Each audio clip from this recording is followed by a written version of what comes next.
Okay. Well, this works. I think this is a good starting point.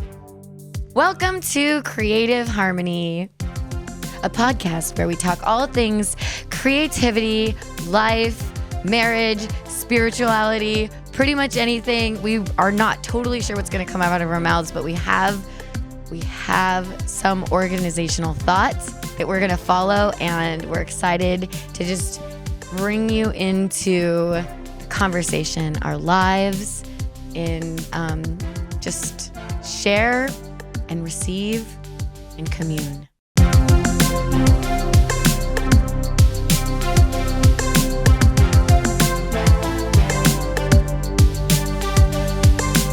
think it's pretty funny that we've had so many conversations just in private while we're driving, while we're just hanging out at home or whatever, once the kids go down. And I feel like we're wrestling with life's big questions. We're wrestling with how to be creative and be parents and how to do all the things and do it well. You know, how to be good spouses, how to encourage each other, how to not compete with each other, how to support each other, how to do all the things. I mean, real talk, it's like we have really gone through a lot. And, you know, you as a world famous hairstylist. Whoa. And me as just some guy who plays with synths as an and knobs amazing composer that can play any kind of music cave or any genre. I feel like we've, and, having 3 beautiful children, right, and now living on 2 sides of the country. And, we've done a lot. We've learned a lot. We've done a lot. We've fallen on our faces. We're at a pivotal place in our lives right now, which is why it's the perfect time. Pivotal. It's pivotal. Super pivotal, hard on the P. Pivotal. Yeah. But anyways, it's the perfect time to do this. And I'm grateful that you guys are here. I'm grateful that we're here. I'm grateful that we're making it happen. Let's dive into it. I feel like we can actually impart at this point. Like, we're not just... Finally. Yeah, we're not just like we are still figuring things out. I think you do till you die, but maybe we have a few things in our experience and along the way as we continue to learn that can really benefit whoever's listening out there. I'm like a 39-year-old kid. Yeah. And I'm a 37-year-old kid over here, I robbed the cradle. Yeah, you did. Anyways, we're going to be celebrating your 40th birthday next year. Shut up.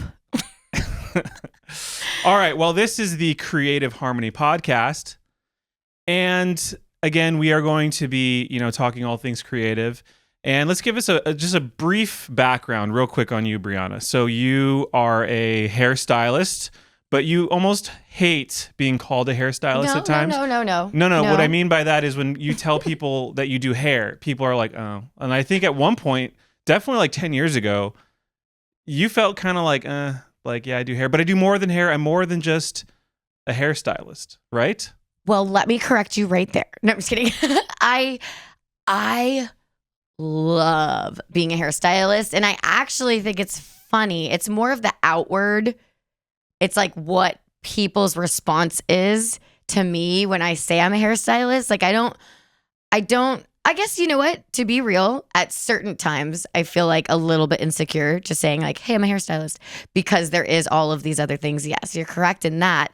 But the insecurity just comes from like kind of like the social like viewpoint of what a hairstyle, like what it means to be a hairstylist, or maybe there's a stigma, especially here in the States. That's what I mean. It's not a global stigma, but it's definitely a stigma here in the States that you're like chewing bubble gum and you're like, right. What do you want? I think that you let's actually gossip in the shop. The reason that you didn't actually like it was because you felt like you're an artist. You're like a hair artist. You're an artist that works with hair. I think that's like more of what you really think you are. It's what I think I am.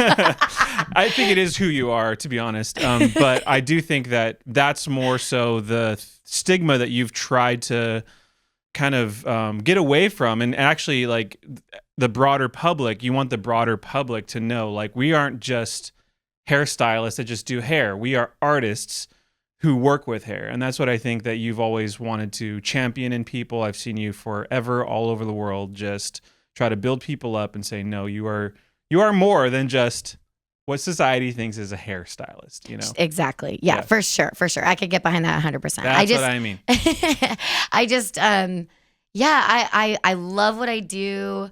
I've been doing it for years, and it all started out as like a very pure expression of one's self. It was very punk rock to just cut your hair and all your other friends' hair and dye them all black. Like it was just so fun during that time. What if at that time everyone wanted to be like perfectly balayaged? Like that I think would have been really hard because and that's exactly what everybody's going through right now. Dyeing everyone's hair black. I mean, I could have done that. Come on.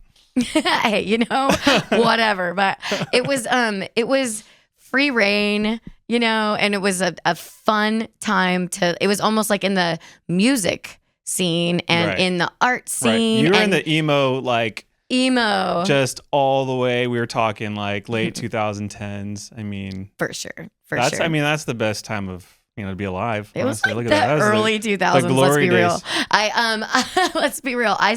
But I started when I was 11. I cut my friends' hair all off from like their waist to their shoulders. I was like shaking in my boots, like, oh my God, I'm going to be grounded for the rest of my life.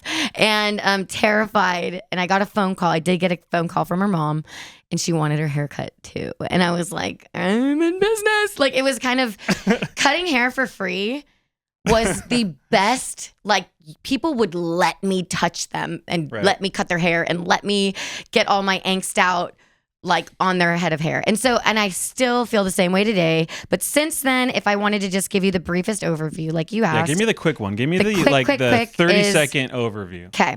So from childhood and that angstiness came like this self-expression, which became like, why am I even taking all of these classes? I'm already in my career. Like I'm already doing my thing. Yeah, you've been doing it since you even started walking. Thinking. No, yeah, existing. No.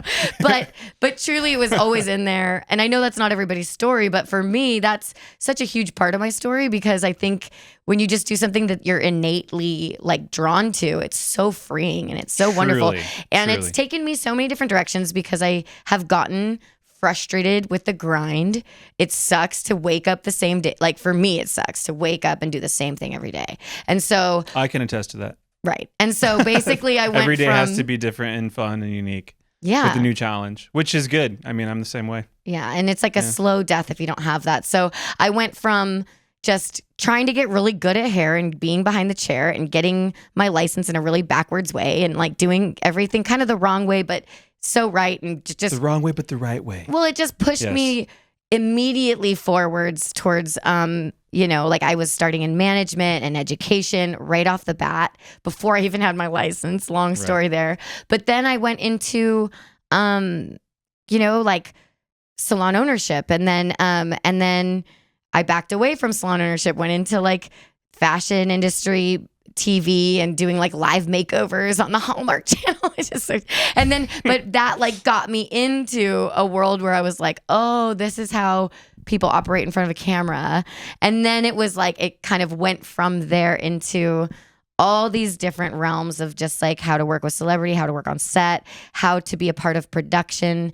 I was a production kid in a way with my dad being a director and producer. So I kind of felt at home instantly there.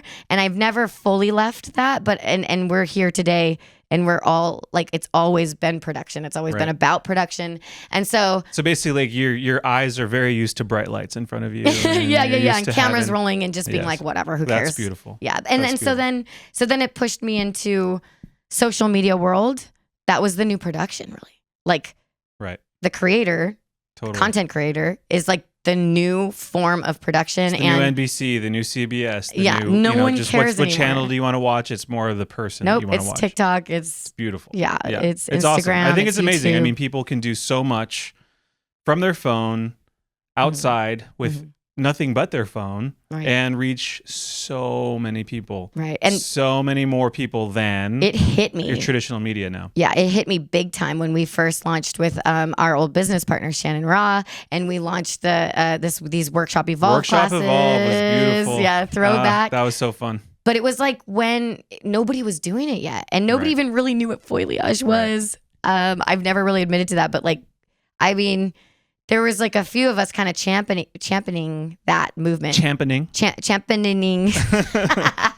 that movement at the time. And so we hit something and it was like, whoa, there's a world out there that wants to learn, that wants to grow a little bit. And that kind of goes back to, I think, the kind of hairstylist kind of stigma, where it's just like, you're just a hairstylist. And then but all like, of a sudden, everyone's like, no, I'm so much more than that. And I got to witness that firsthand. I mean, I kind of fell into the hair industry. I feel like I'm a backstage hairstylist. Like, I don't do any hair, but I'm like, I'm in the back. I'm back there, doing whatever I can. I'm the one, dressed in all black and, with bowls in my hand and trying to find some towels and all that kind of stuff. But because he's so humble that he would do that for me every now and then. Workshop Evolve was really the time where, I would sit there and I first started watching. I was filming, me and a friend, I'll shout out Will Kill,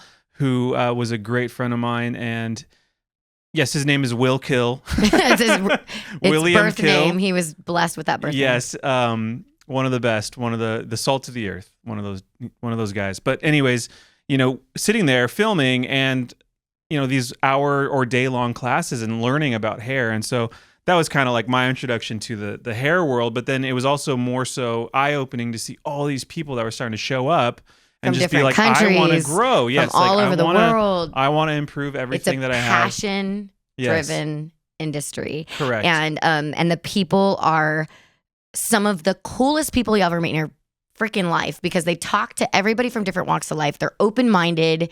They have a network that's plugged into the community like no other. They're the best. So anyway, from there, it was like, oh, now you're a beauty influencer. Now you're doing this. Now we're traveling all the world, and that's where we're at today. And so blessings raining down. I'm pretty sure that was more than 30 seconds, but blessings raining down from heaven. I feel crazy grateful for the position that I've been given. You've been given a great position, I'm and grateful. I mean, I can just attest to how great that you cultivate that, steward that, and I think you, just to say how amazing you are. I think you're absolutely amazing.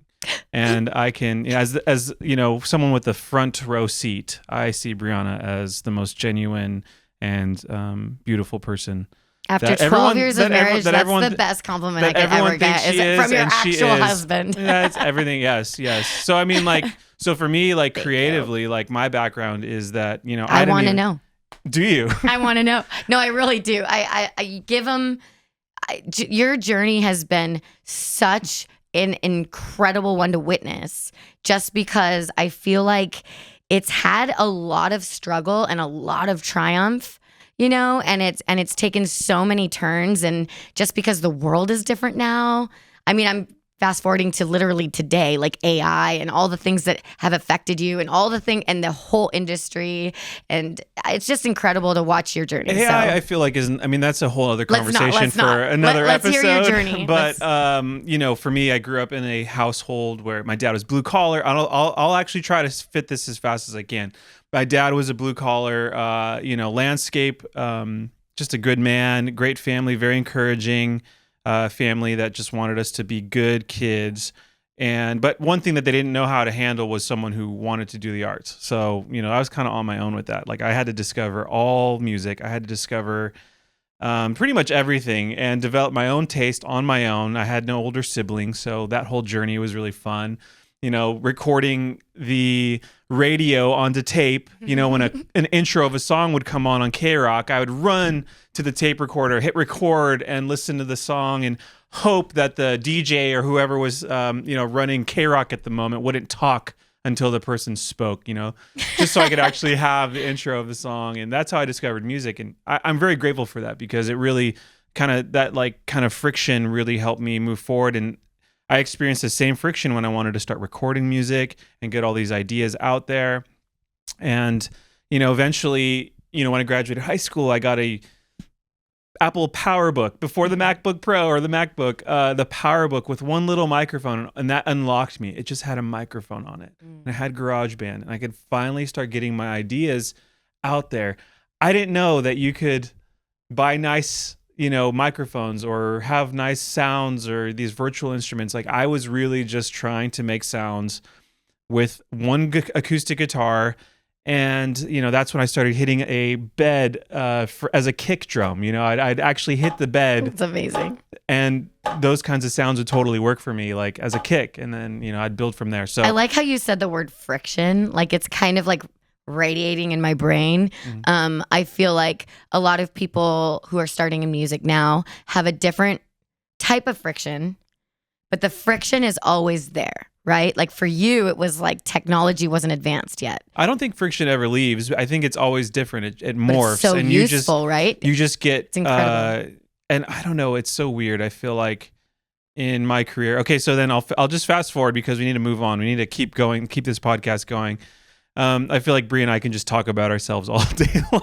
Whoa. But we need to try to be truthful. Yeah, we need to try to provide quality content for our listeners. As Kendrick would say, sit down, be humble.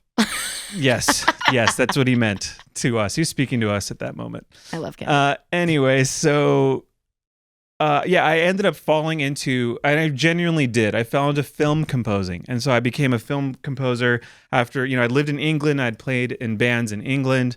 And then I moved back to America and started playing in bands. I started a band, was writing songs, and perfect, time and place to have friends that were in film school. And I was kind of the only guy around that could create audio files. So I started, can you write something like this? And I'm like, yes, I can write something like that. And I would just write something like that. And I think that was, and then someone else would be like, can you write something like this? And I think it was the first project someone was like, can you write like a Christmas tune? And then the next thing was like the spy tune. And then the other thing was, and they were just like little 1 minute bumpers for like stock video, clips. And I did it and I loved it. And that's when I kind of knew like I can kind of pull off writing a lot of different stuff. So film scoring kind of birthed out of that, and one gig turned to the next and to the next. And then when we got married and moved to LA, it was almost like, the whole world started opening up. Then you start making connections in the film industry. And, I've been mentored by some of the greatest, guys out there with many, many credits, and, started to build that career. Okay, low key, can we tell the story about when No. We will tell these stories. We will tell these stories. Wait, this is the perfect moment to be when you were like, are you sure you want to marry me? Okay, we're going to start off there. Okay, well, because I had a very real moment where when I met you, I already knew like how production goes. Like I know how it is to start. And, oh my goodness. And I think this is really valuable for people listening too, because it's beautiful. It's valuable because we all start somewhere. Yes. And you got to start. You had perspective on, you were on food stamps at one point because your dad was pursuing a career 100%. In the film industry as an animator of all things. So, when we were dating, I remember at one point showing Briana, I was just like, okay, this is what I feel called to do. This is what I'm going to do with my life. I'm going to make music. I have to do this. I've been on this journey for years, and I don't know, it's never going to end. And so I showed her at that moment. I'm like, just so you know, this is how much money I have right now in my bank account. And it was like $763 in my checking and like $340 something in my savings. I was worth $11, maybe a little more. And you looked at me with a big smile on your face and you were just so stoked. It was almost like showing you that amount made you even more excited and in love. And I was just like, what part of this makes you think this is a deterrent for me? And then I like transferred $200 in your account.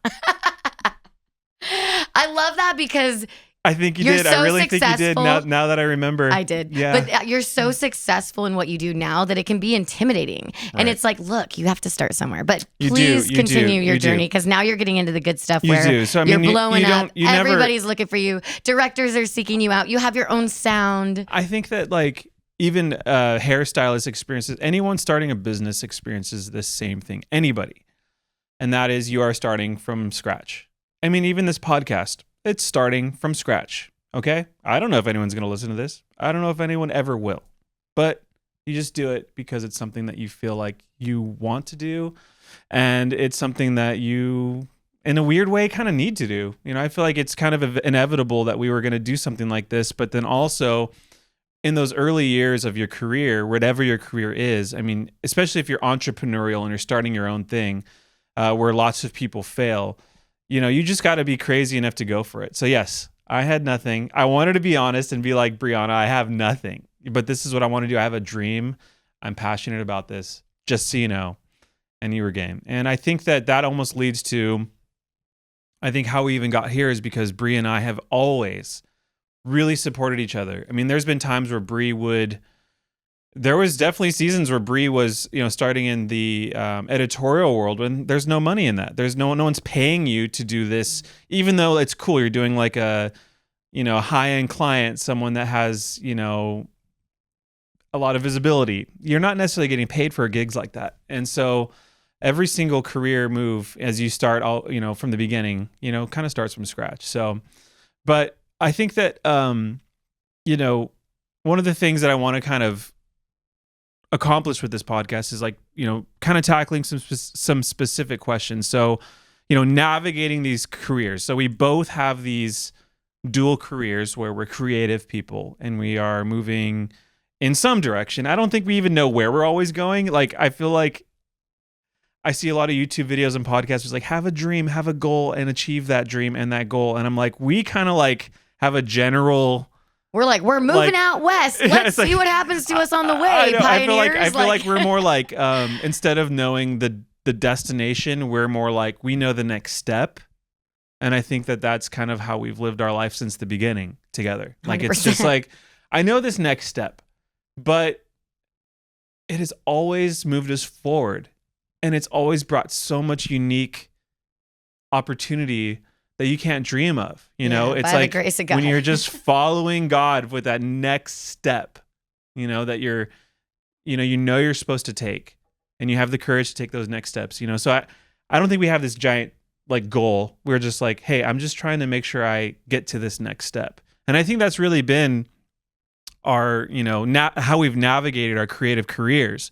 And I think the biggest thing and I'll let you kind of take on from here is, how do you think we support each other best? Like, how necessary is being supportive for each other?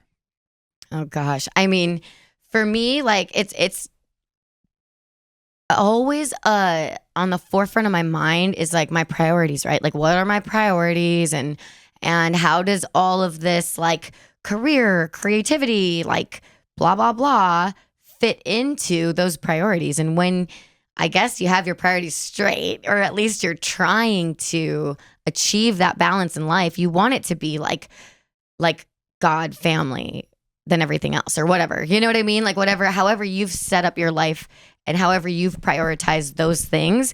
In my mind, that's what it was. Because I felt like if I put this first, then this will be okay. And then if this is okay, then I'll be free up to do the rest of those things. Right. And so for myself, it was a huge struggle to harmonize, like actually like I literally like was in tears thinking about how am I going to have this crazy career, like all the drive that I have, like, is that just going to be gone the day that I get married and start having babies and move into this like womanhood like world? Because this was so important to me that I was like, it was a fear, but I was like willing to do it. Right. And then I'm like, you don't have to do that. Like I mean, maybe it was overcoming a certain like mentality of like our parents or whatever.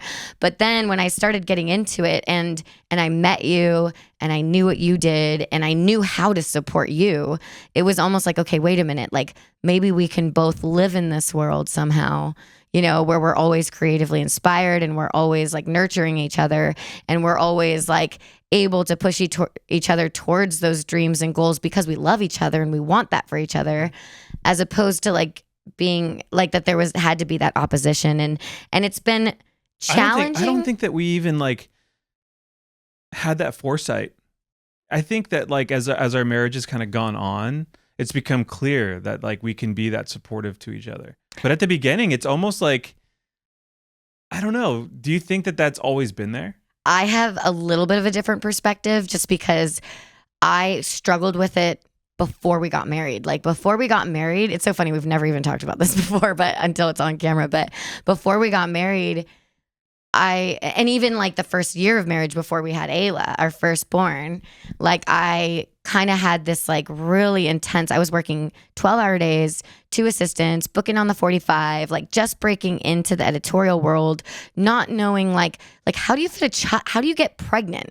fit a child into that scenario, and then also support your husband's career, while, I just didn't see a way out of that. And so, and it's just so funny because, I still I couldn't plan my way out of it. Like I was like on my knees prayerful, like help me, like help us, and I knew I always wanted to support you, and I knew I never wanted to give up. Give up like your career. My career. Totally. And so and that's something it never entered my mind that you would ever do that. Ever. Yeah. It was never, and it's not something that we talked about beforehand. Mm-mm. But I think that like I've always, just wanted you to completely always move forward with no friction from me and really just be everything that you can be, for a lack of a better way to put it, like truly. But that even came with friction though, because I feel like there was like moments of like where it was really hard, where you would be on a film and I would be having to like leave the country. And so when you're on a film, you have to be home at the studio, and then now we have these 2 babies. And I remember bringing Jude because I was still breastfeeding. So I'd bring him, I'd bring a nanny. I would like take one of the kids, you take the other kid. We'd try to have support for you at home, and we would just figure it out one day at a time. Yeah. But it wasn't anything you could plan for. But I think it's almost like there's this preparation of your heart and your mind to support each other. Yes, I think that before, because obviously hard times always come, no matter what in life, they always come. And no matter what in marriage, there's always challenges, right? But I think like from the beginning, I never wanted you to be held back. I never wanted to hold you back. Okay. And maybe when things got hard, I would have to like go back to them, like, wait, like, do I want my wife to just not go to some other country, right, with Jude or something like that while I'm working and while I have all this stuff to do? And it was just never a question. It always came back to that exact same heart, I think, where I was just like, no matter what, like I'm going to support you always. And I think that's that like part of that marriage vow kind of thing where you're like, you're kind of dying to yourself to a degree, and I think we've both had to do that at times, to really make things work. And I think that's how we've really become a support for each other successfully, and you always have to learn, like you come to these kind of like crossroads where it's like, okay, I either choose to support her or I choose to support essentially myself. And I've always chosen to support you. Mm-hmm. And I think that I think that's like a beautiful thing to just point out, not that I've been supporting you, but like, that we've always supported each other. We've always chosen to support each other every step of the way. Mm-hmm. And I remember when it was a choice. I remember it's in like 2013 or something like that, you were kind of getting a little fed up, not fed up, but you were kind of burning out, getting, hair was becoming a little stale for you. And you're like, I want to like push my skill further. I want to see if I can actually do these things. So then, some of these opportunities presented themselves for you to go and do hair like on set, do editorial hair for like magazine stuff. Remember Thrifty Hunter? I think that was those were like some of your first jobs. Yeah, that was sweet. And it's really cool because you all of a sudden got this spark. And I remember seeing that spark and being like, oh, this is so cool. Like she's coming home stoked, just beyond filled. Like she's just satisfied by all this. And I just, in my head, it was just like, cool. Next gig that came, it was like, go for it. Don't stop. Yeah. And that just has continued to grow. And so, I think, supporting each other is, no matter what, is just like, I don't know, the foundation of how we've even gotten to this point. You know? It's interesting because people say if you want to go somewhere like fast, like go alone, but if you want to go somewhere far, go together kind of thing. That's the best way to put it. And it's so interesting because I've seen people crash and burn, and it's so sad. It's so devastating to witness somebody go so fast and so quick and like just whoop, like up like a firework, and explode, and they seem like they're doing really well, and then they're just gone, like they disappear from the scene, and it's interesting that I think that in a marriage, the benefit to having 2 people who are creative and at times experience that friction of just like, how do we get through this? How do we both push push each other. That shouldn't even be a tongue twister. Like that's a pretty easy sentence. But push each other forwards, and I think that those little sacrifices that you think you're making along the way are actually like little like mini blessings that you don't realize that you're like trimming the fat from your career. You're trimming the fat from your life because you're like, our family doesn't have the capacity for all of this. So let's get rid of the stuff that just really doesn't matter. And let's focus on like the meat and the real and what's most important. And how can I support you in that? And you support me in this, because we don't have the capacity to do it all anymore. We only have the ability to do so much. And how do we hire other people? And then you're like creating opportunities for other people. You're generating income for other families. And that is so fulfilling. So I feel like it's interesting because in the moment, the things that hurt and the things that are hard to let go of, or saying no, can really in the end be a huge blessing. And so that friction and that sacrifice and that dedication towards each other becomes the very thing that gives you longevity and relevance and stamina. Yeah, stamina is maybe I never thought of it that way, but stamina is kind of one of those things that isn't talked about, like that longevity, but it's just like, how do you get to that longevity? It takes all of those, like you said, all those little decisions, all those choices, all those choosing to, uphold the other person and prioritize the other person. It's almost like those little things create that stamina, and it gets easier and easier over time. It's like working out or being an athlete. Like the more you exercise, the more you practice, the easier it gets, right? And we experienced that. And then I think that like it really culminated, I think the first time together, like where we just fully intersected, I think was when, COVID happened, and then like Renegade Royals kind of was birthed as the Hair Hoodlums, where it was just like, hey, I remember being like, what do we do? Like the world is shut down. What do? We got to do stuff. And you had always wanted to create like longer form classes from like the posts that you're doing on Instagram. Yeah. And you had a lot of requests to do that. And I just thought, well, I know enough about production. I have so many friends in production. I could just hit up and be like, hey, what lights do I buy? What camera do I buy? What do I do? And, I knew enough about web, development to actually build a website and all that kind of stuff. And then, like together, it was almost as if like everything that we had learned previous to 2020 really came together. Yeah. That at that point. And I think that we learned something even more about each other. It's like, instead of always having to hold up that other person, eventually it might lead to like the two of you then become, and I think I'm still learning that. And we're just realizing that, this year even more, just like how much, it doesn't always have to be holding each other up. Eventually it's like it doesn't have to be holding the other person up. Right. Eventually it's holding each other up.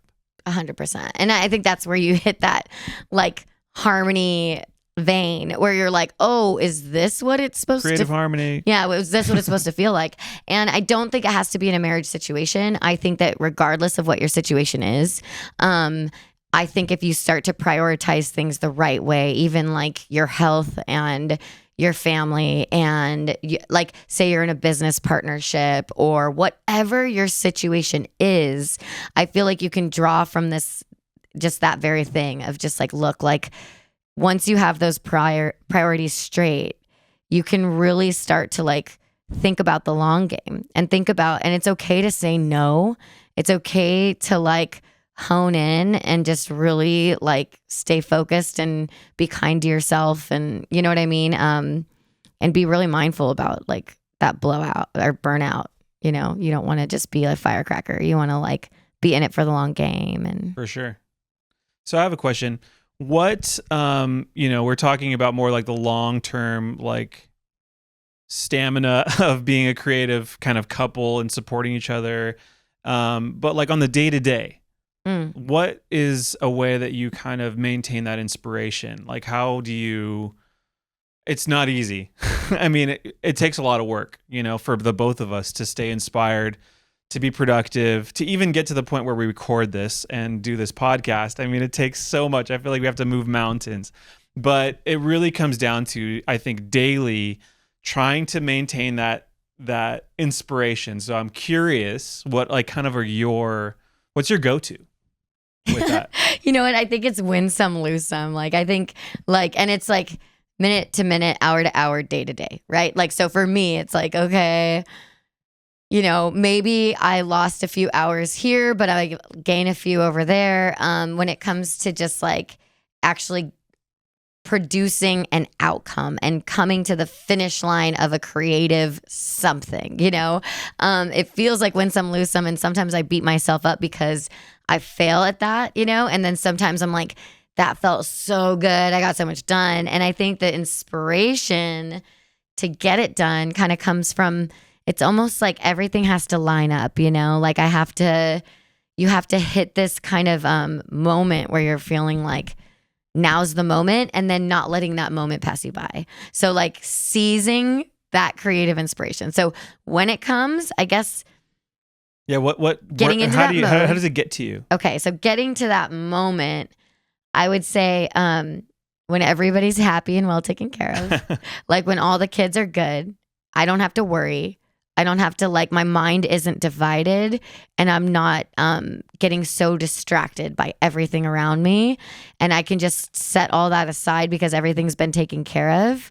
And then I start to go into a little bit of like a meditative kind of state where I start to dive a little bit deeper into like, what am I feeling? What do I want to do? Like, what's the right thing to do today? How do I get there? And I just start the wheels turning, and I kind of prayerfully go through this like system of just like set everything in the place that it's supposed to be at, And then I see what comes up for me in that moment. And then if something comes up like, oh, this haircut, oh, this class, oh, this go live, do this, or oh, connect with people, or oh, it's almost like once you have that clarity, you're right, like, okay. Once I get emptied, right. And I allow like that thing to come to me.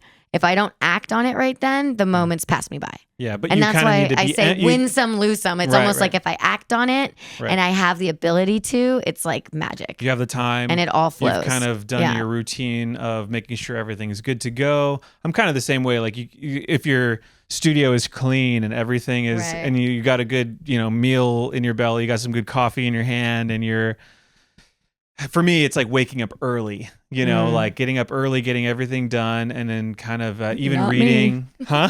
Not me. Yeah, I wish I was that way. I know. I'm a night owl. I never used to be a morning person, but ever since Ayla, I've been such a morning person, which is now almost 10 years, which is crazy. But it's like once I have all that, so I totally see that. It's so funny. I've never heard you really describe it and see the similarities because we've described it in different ways, because mine is more of a routine. It's like if I can get up, like if I'm on a film and I have to write like 5 minutes of music that day, and it has to be good music, not just like background, dark, ominous tones, like some cool creative stuff. I have to like wake up early. I have to read, and then I have to have a good breakfast, no carbs, like usually like, nothing to weigh you down. Just nothing that'll weigh you down. Some good coffee, not too much coffee, but enough coffee, and, make sure everything's good. Get the kids off to school. Make sure you're good. And, previous to Zion, like then now it's Zion. Now we're like making sure Zion's good. But make sure the kids are all taken care of. Then I could sit down, and then hopefully like by around 9 a.m, I'm there. And then it's like listening. And to me, it's listening. To be specific, it's like, then I'll start listening to music. I'll start maybe watching like a clip of a scene of a movie that I love and that I respect. Maybe it's listening to a podcast. It's so weird how inspiration kind of hits you, and you literally just said this though, people. And this is what I want to point out. You said that it's like you got kind of emptied out, not emptied, but you kind of cleared out your to-do list, and then you were able to recognize when something hit you, and then you just jump with it. Whether it's do a live or I just saw this cool thing, I'm inspired to do this. I'm exactly the same way. It's like you kind of like have to empty the tank, or maybe there's a better way to put it. Well, how can you paint on a canvas that's already has paint slapped all over it? That's a better way to put it. You need a clean canvas. You need to get a clean canvas, right? A blank canvas, and then you sit there, and then when it hits, you just go. So there's two things I'm kind of pulling from this right now, before we like wrap everything up. And it's basically like the priorities thing is so huge. Like having your priorities in order help you to be creative, because literally you have undivided attention because you feel good. You're like, everything's aligned. So now I can put myself into this. Right. And so your priorities, but then also your rituals. Like I think rituals are important actually in a way, like not like in a weird way, but just like rituals in a way that's not in a cult way. Don't sacrifice goats, but like rituals in the sense of like, you could also substitute routines. okay, maybe you could say routines. Maybe that's a little bit more PC, but rituals in the sense of just like, okay, like I am ritualistically going to go through my own no, for sure. Like checklist. It's not a bad word. It's not a bad word. It sounded weird. It can be used in bad ways, but no, in this situation, I think it's right. the perfect way to describe it. So yes. your priorities are like in check, and then you kind of like ritualistically go through this routine that you have set for yourself that works. Right. And set yourself up, and boom. Right. It's so funny because like I can add this. It's such a little side note and silly, but like getting ready, like getting dressed. Oh, it's like when you're kind of like at least for me, my studios at times have been at home and other times like outside of the house. But even if I'm doing something and it's at home, like I still have to get ready and go to work, you know, like it's like that's part of that ritual, you know. I learned that in COVID. Like I was like, just put lipstick on and you'll feel like you're ready for the day. Yeah, you're like, I feel great. Like even though you never have to work, you're never going to see anybody, just put some lipstick on and then you feel like, okay, now I can make breakfast. But for sure. Well, I have a question for you. So like people who are aspiring, right, to be in this kind of creative field, creative mindset, real quick, just as we kind of cap this off, what's some advice you might want to give to a creative who are navigating their own artistic journeys? And, and like maybe even their relationships, because I think that's maybe where we fall. It's like the holistic part of having like healthy relationships and having a healthy creative journey. So what's like your quick advice for someone that's kind of wanting that for themselves? It's so funny because like I was at physical therapy today because we got in this car accident and I've had to go to physical therapy ever since. And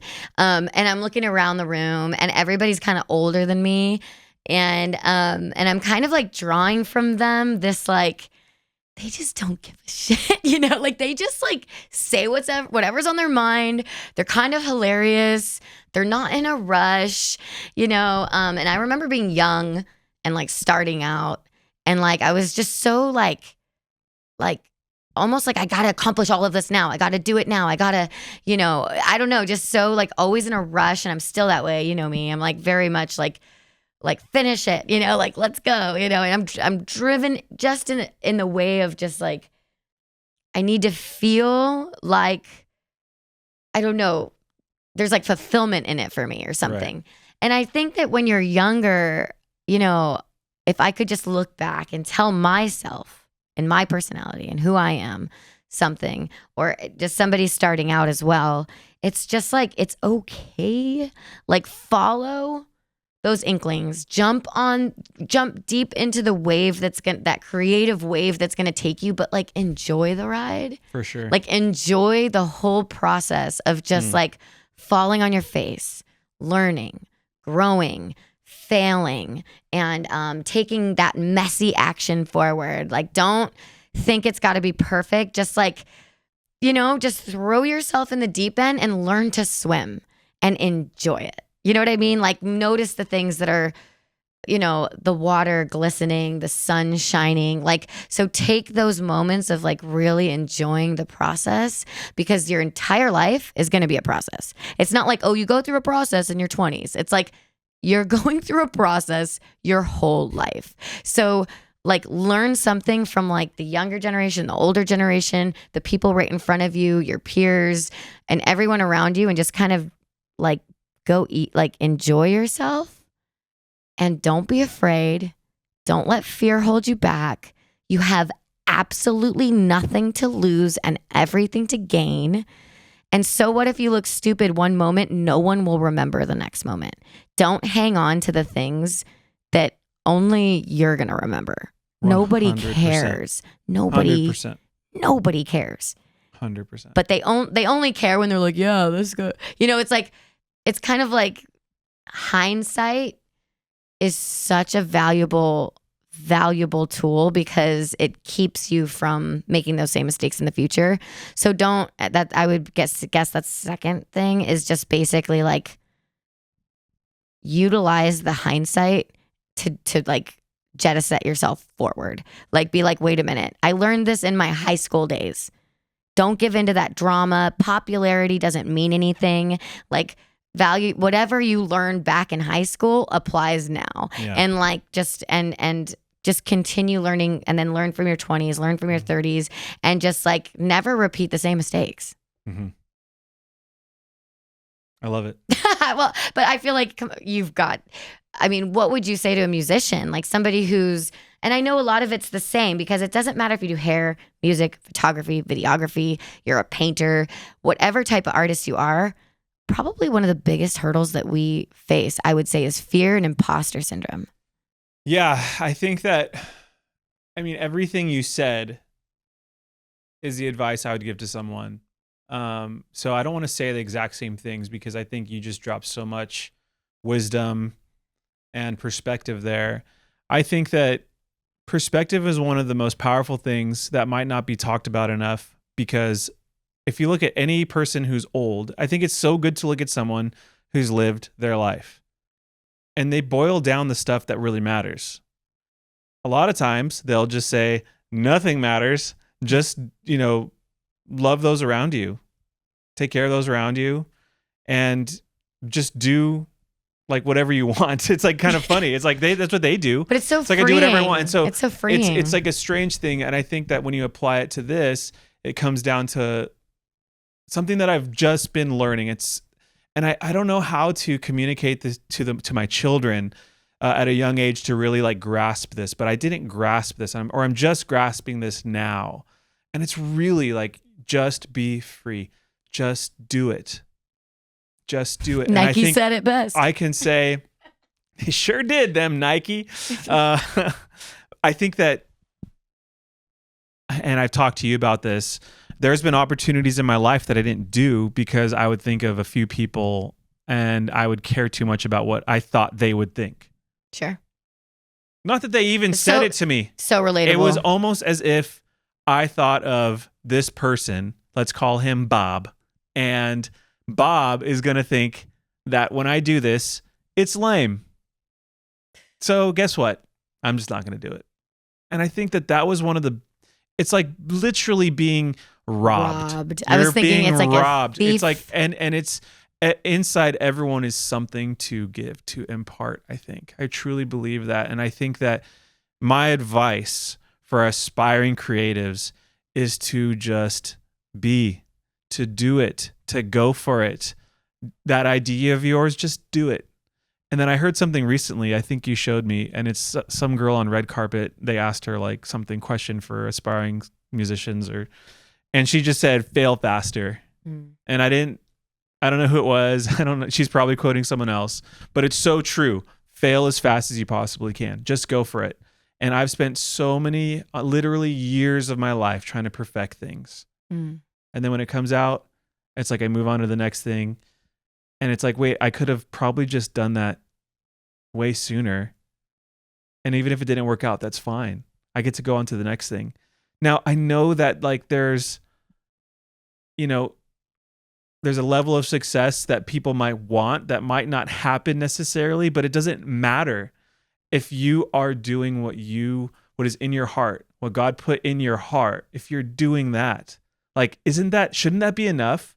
If I was, talking to my child and I just said, hey, like Jude or Ayla or Zion, like just do what's in your heart. Go for it. Do your best. And if it fails, it's okay. You're going to make me cry right now. I think that's the same. It's so true. But I feel like that's what God it's enough. It is should saying. be I enough. say that's what God's saying to all of us. Just go for it. Just do it. And then you have all these other people, the noise machine of social media and all these other things. Noise that machine. basically tell you, it's all just noise, And so my advice is just go for it. So Anyways, this has been a fun inaugural episode. Absolutely. And I I'm looking absolutely forward loved to it. the I had next a blast. one The right next now. one's going to be great. Yes. Yes, absolutely. We're going to tackle some more creative journey questions. And yeah, our goal is to, come out with something every single week, and we will just keep going. All right.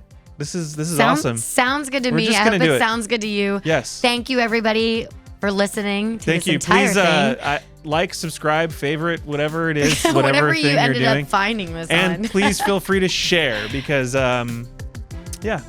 And let us know what you think. And We'd I love to would know your love thoughts. to know your journey as well. Like share, not just like share with other people, but like share with us. Share with us like your Yeah. journey, your struggles, where you're at, how this has helped you, touched you, whatever, because that helps us to be able to really like continue to move forward with it, because we need that kind of encouragement as well, and we want to be an encouragement to you. So this is the whole point. So we're really looking forward to hearing from you guys specifically. Absolutely. Well, have Thank a great you. rest of your day, everyone. Take care.